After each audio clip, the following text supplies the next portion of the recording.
Hi, my love. Nobody, no matter how strong they are, gets through this life on their own.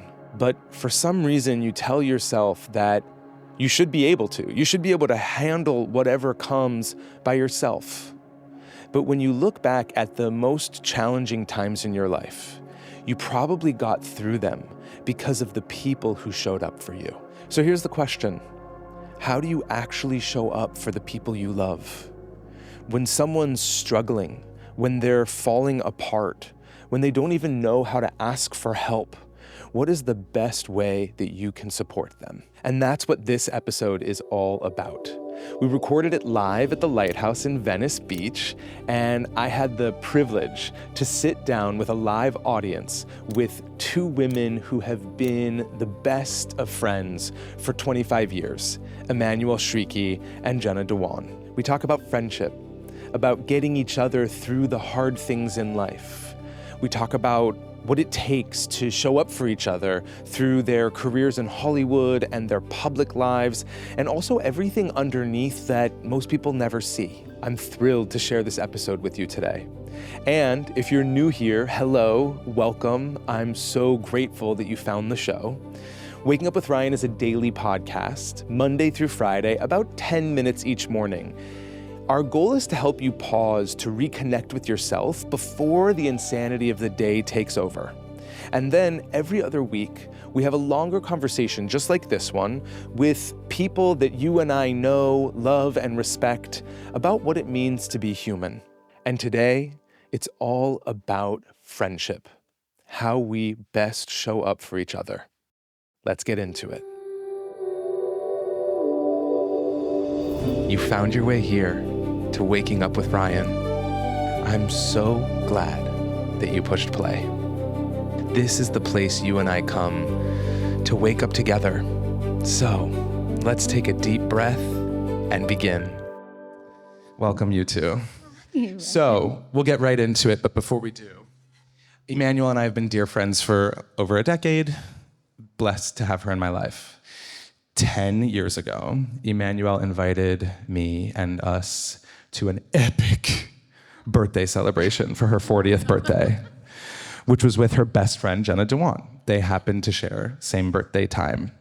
And the two of them hosted this incredible, most insane, brilliant Hollywood dance party, took over Bootsy Bellows, and the one rule was no high heels. Tennies only. Sneakers only. And we danced to hip hop, sneakers only, and we danced to hip hop all night. And what I realized that night is that for all three of us, and for probably many people here, dance. Obviously, Jenna, we know for you, in the world, we've seen you dance. Emmanuelle, in the behind the scenes, if you haven't seen Emmanuelle dance, if you haven't seen Sam Trammell dance, that's another story. Dance is a huge thing for both of you. And I'm curious if we could just start with you sharing, like, what is it about dance that is so meaningful for you in your life, in your path, in your journey? Dance has always been my number one true love. That's what I always say. It's my passion. It was if you were to ever ask me what is connection, I would say dance. As a kid, it was everything.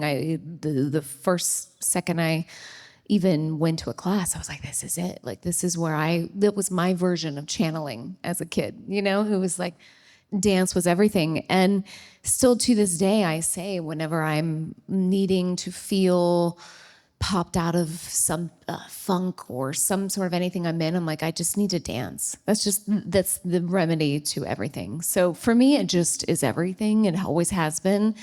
I love that you brought up our dance party birthday. This is a lot of people talk about this party, but we really bond through dance, funny enough. That's always been something we've kind of connected on. 100%. So this is the little anecdote I said I was going to tell you in the green room. So this is what I want to say. Before I moved to LA, I grew up in Toronto, and I was very super into Janet Jackson. And I was going to like all ages clubs when I was like 14. Like, I was always clubbing and in the dance scene, like always. So I remember going to this Janet Jackson concert, and we were, our Timberlands, our jeans, our flannels wrapped around our waist, like doing the thing. And I remember I moved to LA, and of all people on the planet, I happened to meet Jenna Dewan, who was a backup dancer for Janet Jackson, the All For You tour. And I was like, what are the chances? Like, it was like you were already a part of my life. You really were excited by that. And I was like, Janet she's amazing and the queen she is, but like there's a specific glint you got in your eyes. You were like, I get that. Yeah, and I do. I have full bragging rights. Whenever anybody will listen, I'm like, oh, Jenna Dewan. Yeah, she danced for Janet. That's so sweet. I forgot about that. That's major. Yeah, that was another Backup era. girl. Did you ever do any music videos? I did. Well, I had like a period of time where I did. That's what I was. That's music what you did. Videos. But with Janet, a couple, yeah. Amazing. So Okay, we're not going to go down that road yet. Wait, so what does dance mean for you, Emmanuelle? It is just my joy. I think if I could start all over again, I wish that my parents had put me in dance. I love dance. I love watching dance. I would take myself on a solo date night to Alvin Ailey. I'll just watch Jen's videos. I watch anything that's dancing. It just makes me feel totally alive. And it is my true joy. Like being on a beach under the stars, hearing music, dancing. It's like freedom. It's just freedom. I associate it with like blissful feelings. The joy. So Jenna, it's interesting. I've never heard somebody speak my experience. I'm not here to talk about myself tonight, but I will for a moment. When I first walked into Denise Leitner's dance studio at the Edge Performing Arts Studio, the Edge Performing Arts Center, when I was 16 years old, one of my best friends from college was like, you're gay and you need to come out of the closet and I'm taking you to a dance class. Sharon Saig, she didn't say that, but that was what she was trying to get. You need to come to this dance class. And I walked into the room and there was Denise Leitner with her curly hair, like this big, and there were two live drummers in the corner playing, and she started the warm up, and all of a sudden my body knew exactly what to do. She taught the choreography, my body knew I was not doing it. I'd never danced before. And 3 years later, I was in Wicked on Broadway. Like, that was this moment of like, the universe came in and showed me like, you're not in charge, Ryan. I'm gonna use you now. It's that. It's when your soul recognizes something that is allowing it to feel free and expressive, you're like, this is it. And then it happens with flow and ease. Like, look at that. That's amazing. So tell me, you started talking about it, but I want to know about your meet cute. So specifically, I want to know, like, what was your first impression of each other, and what has changed about that over time? Well, I was dancing for Justin Timberlake at the time. No, NSYNC. Yeah, or NSYNC. Justin. No, NSYNC. NSYNC, somewhere around those times. And you had just done a movie with a couple of the boys from NSYNC. And so M was, very cool. She was backstage and Justin was like, oh, you're my friend M. Like, it was just this whole thing. But we met backstage at Staples Center or wherever we were. Yeah. Those not Staples, but anyways. We walk and we just had this like, honest to God, a meet cute moment. Like, it was out of a movie. I was like, who is this amazing person? And we just immediately recognized each other is the best way I can explain it. 100. But we were opposites. So I had way too much mascara on, probably like today, honestly. I probably had a lot of extensions and a lot of makeup on, and I was like girly. And then M was like so cool. You had like cargo pants on. You were just like down, and I was like Forever the tomboy. with the fairy, the Texas fairy. Jen had like an off-the-shoulder frilly top, and the big blue eyes and the mascara and Dancer, like. I was Texas. Yes. I was in my full You were Texas dancer You form. were Texas. It was funny. But but then that night we all hung out, and there was a little bit of we went to a club, or there was a party. No, we went to a party, and we went to someone's house, and we just stayed. Everybody else at this hangout kind of went to sleep. They're like, all right, it's time to go to bed. And Em and I were up till 5 a.m. laughing, just laughing at each other in pure joy, recognizing each other's definitive, joyful soul signature that we were like, oh, you're like I'll me. never forget. Jen goes to me. We're sitting on like a couch thing, and she just looks over at me and she goes, laughing the way she does that cute laugh. She's like, "Where have you been all my life?" That is right. Wait, I I have forgot a that's really what important I question. said. How high were you? Actually, I was very. and it's even funnier because I'm not somebody who, that's just not my thing. God bless it, I have no judgment, but it's just not my thing. But so it's ironic But that that the night- first night we Mama had. Ganja was like, let me connect Yeah, you we had a two. little bit. Oh yeah. Okay, so both of you have built these lives that are quite powerful, successful. You both happen to be people who public pays attention to how you live and what you make.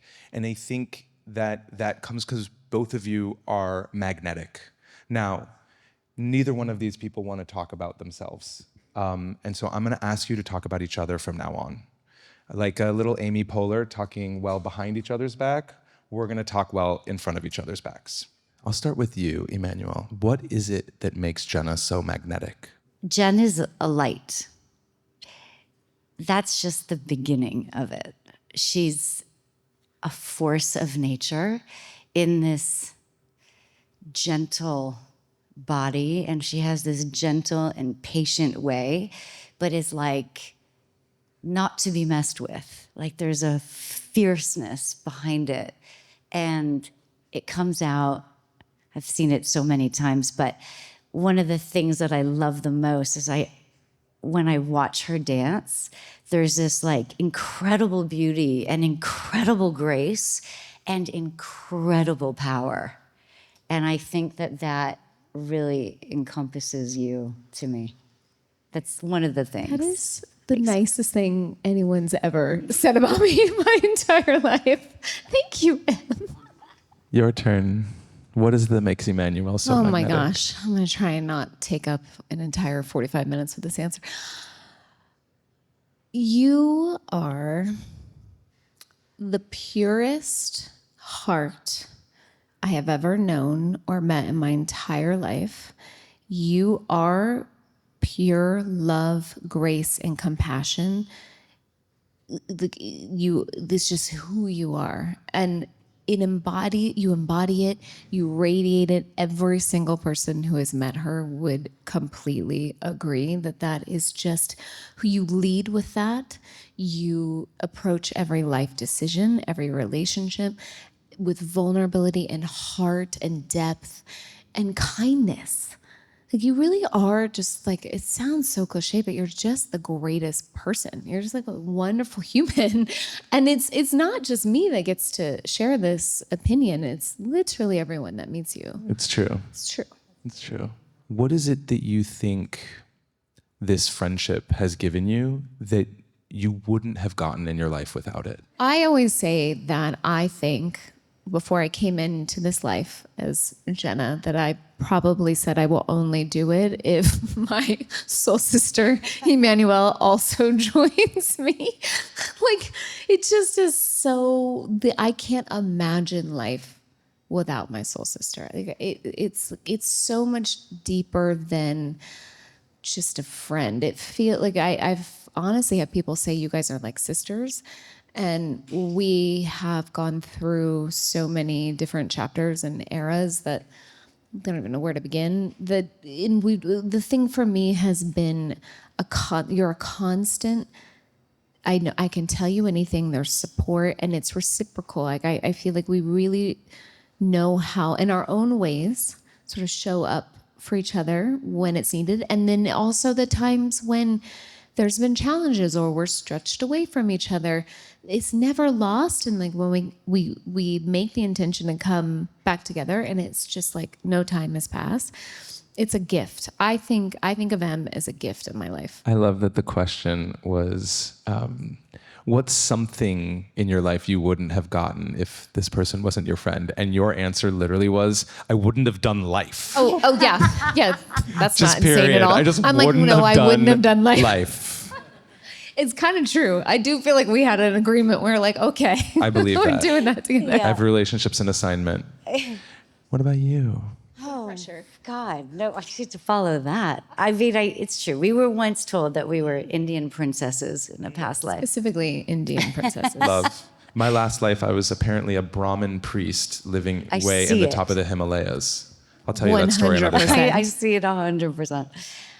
There's something to having a long history with somebody that you discover in your own. Do you know, like we met as adults, we were young adults, but now we're like 25 years in through these massive ups and downs. And I think to have a witness of some things that just feel so monumental and extraordinary, and like what Jen said, to like really be your most vulnerable self, or have some distance, but then like pick up right where you left off, is like, but I guess is that to have that witness for so long, like in LA, I would be hard pressed to think that I even would have that. No, it's a deep friendship that flows. It's always flowed with ease, but we definitely, we choose that too. I do think that we all have free will and we have a part in it. And I think our part has always been, we choose to support each other and we choose to be there. And it's not, it's invaluable to be able to have one person in your life that you can go, do you remember, well, I won't call anyone out, but you were so-and-so and so-and-so in that moment of that. Yeah, I do. Like, you just remember everything about each other. I have a question I wasn't planning, but I want to throw it out there because I'm thinking about somebody like my person of my Emmanuelle, my Jenna, and I'm thinking about this person, and I feel like sometimes I feel about her about how you guys feel about each other, and I feel like sometimes she, in ways, withdraws. Maybe because she feels like she's too much, or that she doesn't want to burden, or maybe isn't deserving of the like love, and which breaks my heart often. Do you ever feel that? Would you ever feel like maybe my stuff is too much? Does that ever come up? I gotta say, it's so funny that you asked this question, because when you were just speaking, I thought to myself, it's not without its challenges. Do you know, like in the early days when we're sort of figuring ourselves out and not quite in our power, like I was plagued with some like ugly shit. Do you know, like being envious, jealous, competitive, like all those things that come with, like, before you can recognize, oh, I feel all these things because I admire that, right? Before you come to that, it can be really gnarly. And I think that in our long friendship, it's come to a place now where it's like, to be able to show up and support each other fully, because we've learned, like, yeah, like that's you and this is me, and let's be there for each other, right? But that takes time. And it's a testament, because in this business, that's really hard. Like, people can be super shitty. Yeah, and we're in the same business. Yeah. Essentially. And it didn't start And that you're way. Indian sisters. You're up for the same parts. Yeah, I would that's another part of our dynamic that and I'm telling you, there's been errors and chapters, but it wasn't always that way. In the beginning, I was just dancing, and it turned into, but I think that those moments just show your own maturity and how important we are to each other, that even through any sort of beginning chapters of it, just always, we would work it out because we deeply love each other. Were you able to, in those moments of conflict, and tell the truth, because it's easy to say, of course we did. Did you talk through that stuff? Like, did you bring it up? Or how, I'll ask you this. how do you bring up conflict in your friendship? Well, we've had, you can speak for this, but I think we've had, just by the nature of having 25 years of friendship, and in this particular town at the same time, there's been moments of conflict, but even the one we're talking about in the car on the way here, that was one of our bigger, we even had this moment where someone was trying to drive a wedge, right, in between our friendship, because I think people saw it and were intimidated, and there was a little, we had that chapter, and we talked through that. We approached that. I do remember you coming up to me and being like, I don't like the way this is making me feel, and I think that we need to look deeper in this. And there was kind of the light bulb. So I do think it's funny. There's not a ton. We don't have a ton of conflict, And I don't just say that because I think we try not to. I just don't think we do. Not a ton. It's true. We've definitely worked through some harder moments together, and also we grow so much. Jen has a full life that is completely outside of our friendship. She's a partner and a mom to 3 kids and a full blooming career and other friends that I don't know, and and vice versa. And I think that there's, friendships that have fed me, that have also allowed me to just be calmer in our friendship. If I feel far from Jen, I recognize that my life is full and that we're gonna make our way back, and it's okay, But, Emily Greener, she once said to me, communication doesn't need to be confrontational. And I think for many of us it does. And you've given me so much strength over the years of just how to say what's in your heart, And I think we can bring that. And so I think the other friendships also feed this long and beautiful friendship. Does that make sense? 100%. Okay, so I want to hear about a time so I'll ask you, Emmanuelle, about a time when Jenna was going through one of the life challenges, and looking back, you wish you had shown up differently for her. And in hindsight, so how did you show up or not? And in hindsight, what might you do differently now? Which one are you picking? I'm thinking about probably in our earlier days. I wish that I would have been more fearless to truly say what was in my heart. And, what I was seeing was not okay, but I was so scared. And I wish that I was able to better communicate, because I think we probably would have saved a lot of grief. Years of therapy. For real.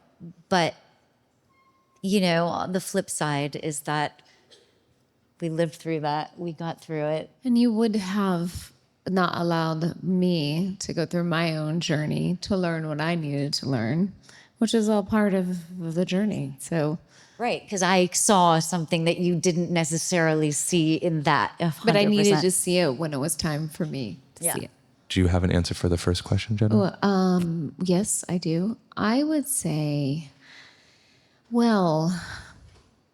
recently, I would say, not so recently, but in the last couple of years, there was something I in particular saw as a challenge for you, something that happened for you, not to you, but someone in your life and circle had a health challenge. And I watched Em show up so amazing in this moment with the purity of heart, the positivity, the exactly what you want from somebody in your life to be, just to embody that positivity and grace and also power to get things done in that moment, to really handle it and be the captain of that ship. And you showed up in such a way that was inspiring to me to think, wow, when, because, you know, we will all encounter this in life. When that happens, I hope I can show up in the same way with that kind of fierceness and grace and love. And I was so amazed. And in the second part of your question is how I wish I had shown up a little bit differently was, which is always my wish, and this is I've fallen on the sword. I am, because maybe it's my ADD, I don't know exactly what it is, but it's hard for me to be more, I wish I was more communicative, like on the phone, you know, it's hard, life comes in, I have too many children, there's so much going on, and it's not always, I'm not the best at being present, to be picking up the phone and calling, and I think in that time I was obviously getting messages and voice notes, and we knew what was going on, but I wish I had called you every night and been like, how are you feeling? Can you just tell me how you're feeling? No, I'm here for you. And given you the space to vent yourself. And we had that, but not as often as I We've like had that wish. in so many ways. You can That's totally always let that go. note for myself. Great. Well, you answered my next question. So you get to now share, Emmanuelle. What's a challenge that Jenna faced that you witnessed in awe of, like how she moved through it and how she processed it, and where you learned something? What did you learn from watching her move through that challenge? God, I have learned so much watching you. I mean, when I tell you she's the most patient person, you wouldn't believe it. And she would describe herself as being impatient, but I've seen it. And it's wild. It's like a superpower, or you're just a really good faker. I don't know. But I just admire so much how you can just move through the chaos and never, ever lose sight of like what's important. And I think it's because you always ask yourself, what brings me joy? I mean, that's one of the things that you ask yourself a lot. And I think that, you know, I've seen Jen through some very, very big life things where there's a lot of people and opinions and just hung onto her. And she somehow manages to just like keep her head up and not get like I don't ever see you freak out. Really? Yeah. Like your freaking out is like Well, my freaking 3. out is really different. My freaking out's very internal. Like I'm not a like lash out, you know, Not at all. yell kind of a person. I'm much more of a like, oh, I'm up to 4 a.m. because I'm like worrying about that. You know, I definitely spin internally, and then I start worrying about everything around me, and then I'm like, oh, right, that's your own. You need to center and, you know, kind of clear and say what you're feeling because you're sponging everybody else. That's But you do have that compass, and it's really amazing. Like I've often gotten off the phone with Jenna and I'll like tell Sam, I'll be like, I don't know how she does it. You do always go, oh my God, it's so tiring. What would you say it really means to show up for someone? Like, what is that? How do you show up well for someone? And what have the two of you taught each other about friendship over the years? Jenna has shown up in ways you would pray about. You would pray about that. You would be like, please let the people who love me show up in the way that I need them to in this moment. And you did that. And she did that with like curiosity, with care. These last couple of years have been really brutal. And I expected very little from a lot of people. And Jenna like showed up in ways like, I still can't believe it because it's rare. And she would call me and she'd be like, okay, hold on, wait a minute. Can you explain to me why, blah, blah, blah. Or she'll like be sending me articles. She's like, okay, wait, I'm totally confused. What is happening? And just always like, are you okay? And how is your family? And I'm here for you. And like, to the point of putting her own self in the line of fire. And I just can't think of a lot of people who would do that just so willingly. And just like, I feel beyond blessed. Yeah, it was next level. It's funny, like we were just saying that you do because it's your heart, and obviously I would support and love you no matter what. I don't care what anyone else thinks. Like, you're what's important, you know? But then you look back later on and you realize, like, wow, no, that was an intense period. I would forever and ever and ever support you. Always and forever. No matter what. Thank you. What was What the a question? gift. The question was, what does it actually mean to show up for someone? I think presence, and I think I have a lot of grace and understanding for people's lives take you in so many different directions that I don't expect a lot of people. I don't expect a lot of, well, you got to do this, this, and this, and this. And I think we both have that sort of freedom, which allows us to just be present and show up. And I think when it counts, we're always there. And I think for me, support is just having my back. I mean, as simple as it is, you know, it's like knowing that somebody will always have your back, even if there's something they don't agree with. And so they understand and they're like, I'm like, I've still got your back. I'll tell you how I think it is, but I still have your back. And that to me is really important. It's beautiful. We're going to wrap up in a second, but what I'm hearing you both talk about is actually a very trauma-informed approach to relationships. In the trauma-informed therapy world, they say that people need two things in order to heal. Now, before I say those things, I'm going to say what we normally do. What we often do when we have a friend who's experiencing some kind of a challenge or trouble is we really want to go in to help them really quickly. We want to go in to fix it. We want to go into problem-solving mode. We want to, you're dealing with this problem. Okay, let's make the 3-step plan to help you get to the solution. What we learn in the trauma-informed world is that is epic invalidation of their experience. And that when we really go really quick into needing to fix someone, we're not really doing it for them. We're doing it because we're so uncomfortable that they're uncomfortable. And in order to make them less uncomfortable, in order for me to be less uncomfortable, I need them to be more comfortable. So I'm going to do whatever I can do to make you not hurt so that I don't have to hurt, which all comes down to my inability to experience hurt, which if you want to walk a path to awakening, you have to embrace because it's a part of the fabric of being human. And so that's right, like basic codependency is like, if you're not okay, I'm not okay. And what I'm hearing here is that both of you are okay being in each other's pain with each other. You've both said you listen, right? How do you show up? You both said you listen, you talk it through, and you said you get curious, right? Mm-hmm. So in the trauma-informed world, they say there's 2 steps that every person needs for healing.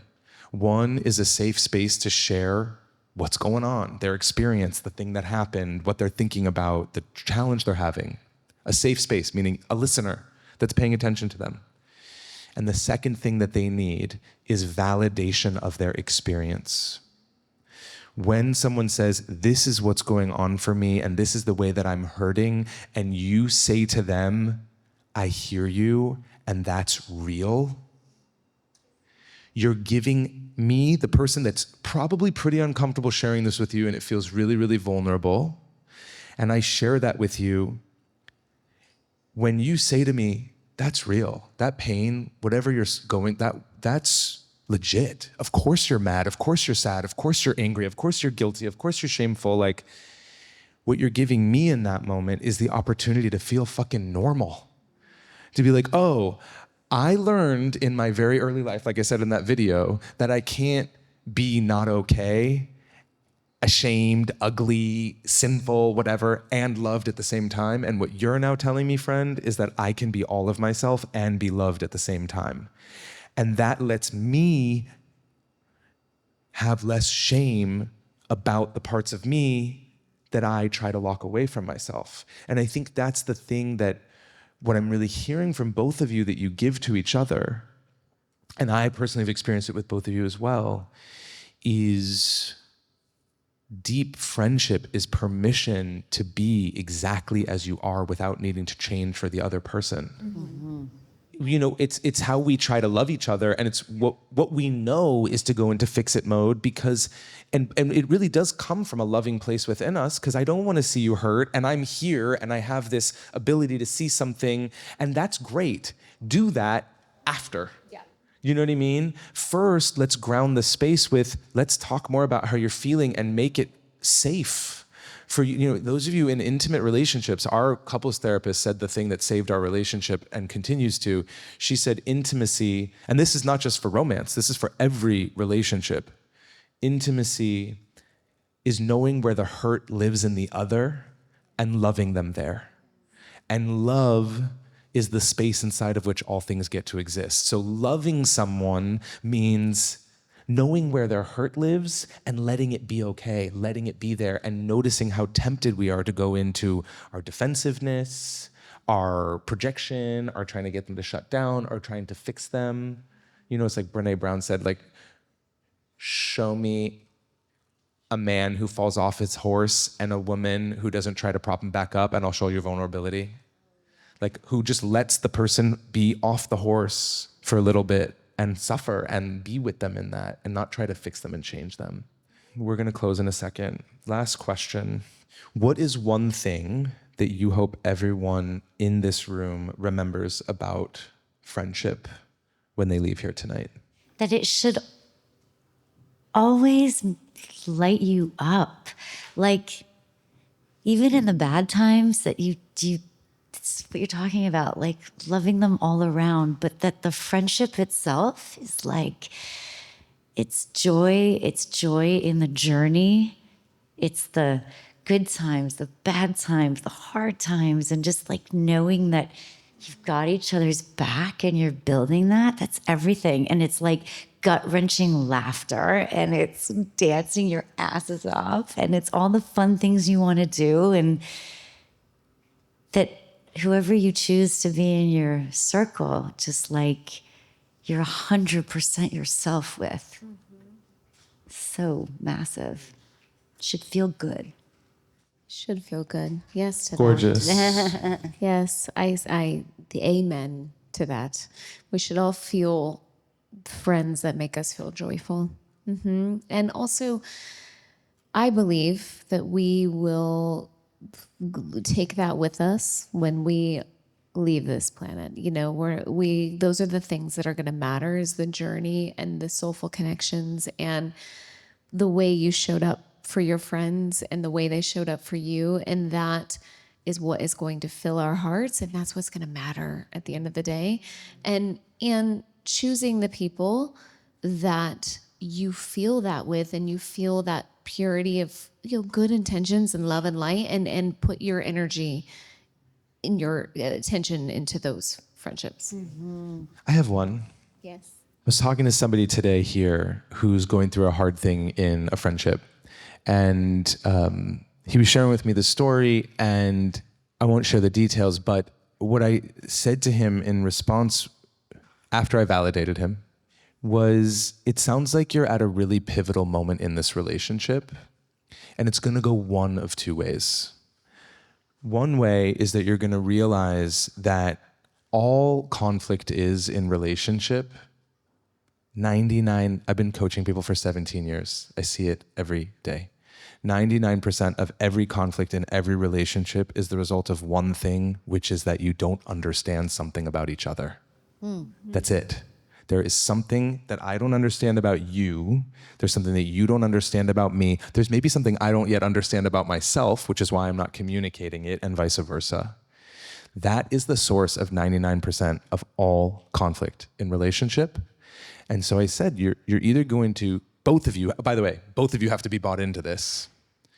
You're either going to see this conflict as an opportunity to learn something about each other and get really curious and find it. And when you do, watch what happens. Or you won't. And that'll be really sad. And what I suggested was go in and have that conversation. I think a lot of the times, well, I'll share this really quickly. When my husband and I first started seeing each other, like 3 months into the relationship, it was like everything was incredible, fire, amazing, everything. We had been best friends for years before that. But then we got to this moment where like things got kind of weird. Like, what is this? Where is this going? And we kind of just started, and I was like, okay, maybe he's not that into me, and maybe we're just supposed to be friends. And then there was this day where he was like, we need to go to the beach. And we went to the beach, and along the way, we were having this conversation, and I was listening to him and his words, and we were like trying to figure out like, what is going on here? And he kept saying like, I just need to know what we are. Like, I need to know what we are because I don't know what this is. And so it's making me uncomfortable. And like, I need to know what this is so I know how to engage in it, is essentially what he was saying for 45 minutes in the car. And my light bulb went off, and I said, oh, I'm the opposite. I need to not know what something is and engage in it fully, and then it will show me what it is. So I'm over here going, hello, and you're over here going, I don't know, and so it was off. And I think a lot of the times in that relationship, we've just been like, oh, it's not working. But because we had this willingness to understand something about each other, and the fire came like right back, just understanding this piece about each other. So all this to say, I think the piece that I want people to remember is conflict is an opportunity to understand something about the other person that you don't understand yet. And that totally changes how you show up in the conversation or in the relationship. I would just add, because I'm in my head, it just keeps going, but what about a toxic relationship? What about toxic? What about toxic? And I think you're right. I believe that so much, like conflict resolution for sure. And also just really being keen to recognize like, this isn't good for me. Energetically, on so many ways, you do not have my highest good. I don't feel safe. And that goes beyond, right? Working it out. It's like have the courage to be like, nope, you didn't make the cut. Namaste, give me my keys back. Yeah. 100%. Namaste, we done. Namaste, we done. Namaste, get out of my life. I mean, I think it's really important to say that being a spiritual person comes with boundaries and comes with recognizing if you're not willing to play the game that I'm looking to play, we can say goodbye. Okay. I love you both. Thank you for joining this conversation. Y'all, thank you for being here. Thank you, guys. Thanks, guys. I really deeply, deeply appreciate you being here. I want to finish with this one idea that comes from A Course in Miracles, which is that we do not walk to God alone. That you cannot, it literally says you cannot, it uses religious like language. It says you cannot enter the kingdom of heaven unless you're hand in hand with another. We only walk to God together. And so my hope and my prayer for all of us tonight, I hope that you've thought of somebody in your life that you can share a little love message with, that you can share, maybe you've realized, I haven't really told them lately, like how I really feel about them and what they mean to me. Thank you for being here. I love you. Good night, LA. Hi. I hope you're feeling even just a little bit more prepared to take on the day. But before you go, I'd love to hear from you. And you can send me a voice note by going to my website, wakingupwithryan.com. Scroll down to the section that says, Send Ryan a voice note. Tap the button to leave me a voice message with a question you have, maybe a relationship challenge you're having, or a spiritual hang-up, some kind of an emotional struggle. Any topic that you'd love for me to address on the podcast, I want to hear from you. Loving you from here.